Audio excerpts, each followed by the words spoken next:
नमस्कार दोस्तों, जय श्री कृष्णा। आज हम सुनाएंगे भगवान श्री कृष्ण की वह अद्भुत कथा जो अहंकार पर विनम्रता की और देवत्व पर भक्ति की विजय की मिसाल बन गई। यह कथा हमें बताती है कि ईश्वर का सच्चा पूजन बाहरी कर्म कांडों में नहीं बल्कि सच्चे भाव में छिपा है। दीपावली के अगले दिन गोवर्धन पूजा की जाती है। लोग इसे अन्नकूट के नाम से भी जानते हैं। इस त्योहार का भारतीय लोक जीव में बहुत महत्व है। इस पर्व में प्रकृति के साथ मानव का सीधा संबंध दिखाई देता है। इस पर्व की अपनी मान्यता और लोक कथा है। गोवर्धन पूजा में गोवर्धन अर्थात गायों की पूजा की जाती है। शास्त्रों में बताया गया है कि गाय उसी प्रकार पवित्र होती है जैसे नदियों में गंडक। गाय को देवी लक्ष्मी का रूप भी कहा जाता है। देवी लक्ष्मी जिस प्रकार सुख की समृद्धि प्रदान करती हैं, उसी प्रकार गौ माता भी अपनी दूध से स्वास्थ्य रूपी धन प्रदान करती है। इनका बछड़ा खेतों में अनाज उगाता है। ऐसे गौ संपूर्ण मानव जाति के लिए पूजनीय और आदरणीय है। गौ के प्रति श्रद्धा प्रकट करने के लिए ही कार्तिक शुक्ल पक्ष प्रतिपदा के दिन गोवर्धन की पूजा की जाती है। तो चलिए इससे जुड़ी कथा शुरू करते हैं। प्रेम से बोलिए जय श्री कृष्णा। कार्तिक मास का सुंदर समय था। वृंदावन की गलियों दीपों से जगमगा रही थी। गायों के गले में बंदी घंटिया की मीठी ध्वनि पूरे ब्रज में गूंज रही थी। हर घर में प्रसाद बन रहा था। मिठाई की खुशबू फैली थी।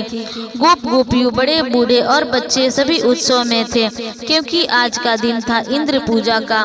गोकुलवासी वर्ष भर बारिश की देवता इंद्र की पूजा करते थे ताकि उनके खेतों में फसल अच्छी हो और गायों को पर्याप्त चारा मिले। सभी लोग बड़े आदर से इंद्र की पूजा की तैयारी कर रहे थे। तभी नंद भवन में बालक कृष्ण आए।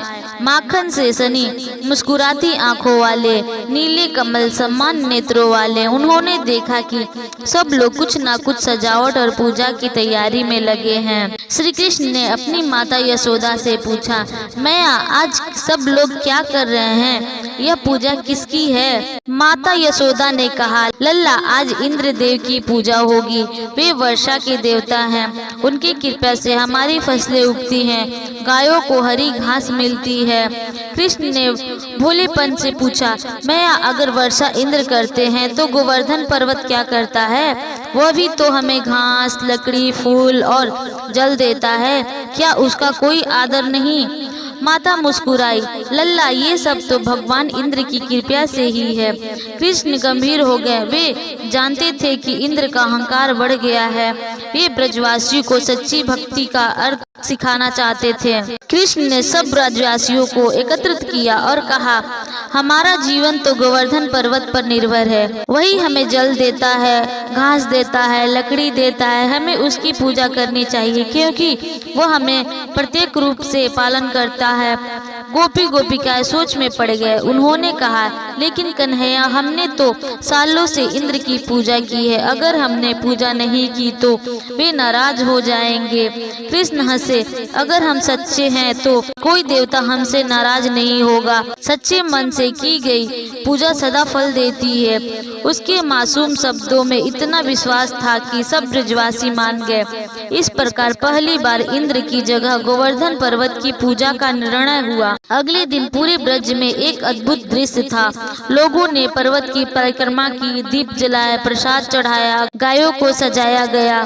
नंद बाबा ने बालराम और कृष्ण के साथ मिलकर अन्नकूट पर्वत बनाया। सैकड़ों प्रकार के पकवान बन गए। खीर, पूड़ी, लड्डू, दही, मक्खन, पान, गुड़ और अनेक मिठाइयाँ। पूरा पर्वत मानो सुवासित अर्पणों से ढक गया। तभी श्री कृष्ण ने अपनी दिव्य माया से गोवर्धन पर्वत को स्वयं रूप धारण करवाया। पर्वत मुखर हुआ और बोला, मैं तुम सबकी पूजा स्वीकार करता हूँ। तुम्हारी भक्ति से प्रसन्न होकर तुम्हारा कल्याण हो। यह देखकर सब लोग आश्चर्यचकित और भाव विभोर हो गए।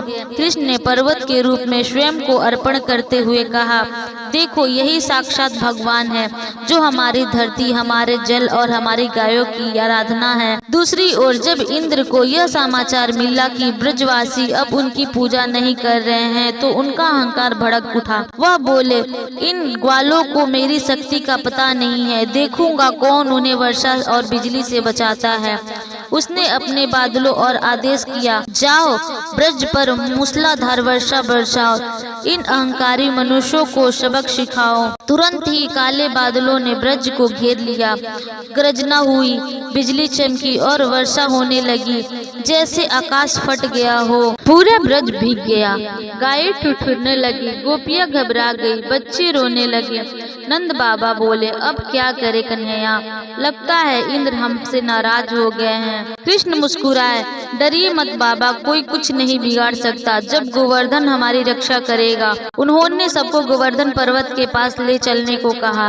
लोग उन्हें देखकर आश्चर्य में थे, इतनी छोटी आयु का इतना विश्वास। कृष्ण पर्वत के पास पहुँचे और बोले, अब गोवर्धन हमारी छत बनेगा। यह कहकर उन्होंने अपनी छोटी सी उंगली से पूरा गोवर्धन पर्वत उठा लिया। पूरा ब्रज, सारी गायें और सभी लोग पर्वत के नीचे शरण में आ गए। कृष्ण ने अपनी कनिष्ठ यानी छोटी उंगली पर पर्वत को 7 दिन और 7 रातों तक थमे रखे।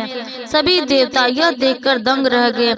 इंद्र को भी धीरे धीरे समझ आ गया कि यह कोई साधारण बालक नहीं, स्वयं भगवान विष्णु का अवतार है। 7वें दिन वर्षा रुक गई, बादल छट गए, इंद्र का अहंकार टूट चुका था। वह अपने हाथ जोड़कर कृष्ण के चरणों में आ गिरा, प्रभु मुझे क्षमा करें, मैंने अपने अहंकार में आकर आपके भक्तों पर प्रकोप किया। अब मुझे समझ आया, सच्चा देवता वही है जो दूसरों का भला करे। कृष्ण ने मुस्कुराते हुए कहा, इंद्र अहंकार ही सबसे बड़ा शत्रु है, जब तक उसमें भक्ति नहीं वह विनाश लगता है। अब से तुम भी विनम्र बन और अपने कर्तव्य का पालन करो। इंद्र ने प्रणाम किया और ब्रज पर फिर से शांति छा गई। इस घटना के बाद ब्रज में हर वर्ष गोवर्धन पूजा का पर्व मनाने जाने लगा। इस दिन लोग गोवर्धन पर्वत की प्रतिमा या गाय के गोबर से उनका प्रतीक बनाकर उनकी पूजा करते हैं। विभिन्न व्यंजन बनाकर अन्नकूट अर्पित करते हैं, गायों की सेवा करते हैं और ब्रज की तरह पर्वत की परिक्रमा करते हैं। लोग यह व्रत करते हैं कि हम अपनी धरती, अपने जल, अपने पशु और प्राकृतिक का सम्मान करें, क्योंकि वही हमारी जीवन शक्ति है। गोवर्धन पूजा का महत्व। गोवर्धन पूजा केवल एक धार्मिक क्रिया नहीं, यह प्राकृतिक पूजा का प्रतीक है। यह बताती है कि मनुष्य का जीवन प्रकृति से जुड़ा है और उसका आदर ही सच्ची भक्ति है।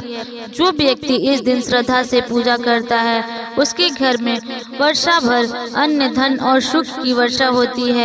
गाय, भूमि और जल की पूजा करने से पाप नष्ट होते हैं और मन में शांति आती है। पूजा विधि। प्रातः स्नान के बाद घर के आंगन में गाय के गोबर से गोवर्धन पर्वत का आकार बनाएं। उस पर फूल, दीपक, धूप, जल, दूध, दही, गंगा जल अर्पित करें। गायों को सजाकर उनकी पूजा करें। विभिन्न प्रकार के पकवान बनाकर अन्नकूट रूप में अर्पित करें। गोवर्धन पर्वत की 7 परिक्रमा करें और श्री कृष्ण का नाम जपे। जय गोवर्धनधारी श्री कृष्ण गोपाला। अंत में सब प्रसाद के रूप में भोजन ग्रहण करें। गोवर्धन पूजा का संदेश। गोवर्धन पूजा हमें यह सिखाती है कि भक्ति सच्चे हृदय से होनी चाहिए, दिखावे से नहीं। प्रकृति का आदर ही ईश्वर की आराधना है। अहंकार का अंत विनम्रता से होता है और दूसरों की रक्षा करता है, वही सच्चा देवता है। दोस्तों, इस दिव्य कथा को सुनने मात्र से ही पापों का नाश होता है। जो भक्त सच्चे मन से जय गोवर्धनधारी श्री कृष्ण का जाप करता है, उसके घर में कभी अन्न और धन की कमी नहीं हो रहती। तो आइए इस वर्ष भी गोवर्धन पूजा पर हम सब मिलकर श्री कृष्ण के इस पवित्र पर्व को मनाएं, भक्ति, श्रद्धा और प्रेम के साथ। जय श्री कृष्ण, जय गोवर्धनधारी। अगर आपको यह वीडियो अच्छी लगी हो तो हमारे चैनल को लाइक करें, शेयर करें और सब्सक्राइब करना ना भूलें। धन्यवाद।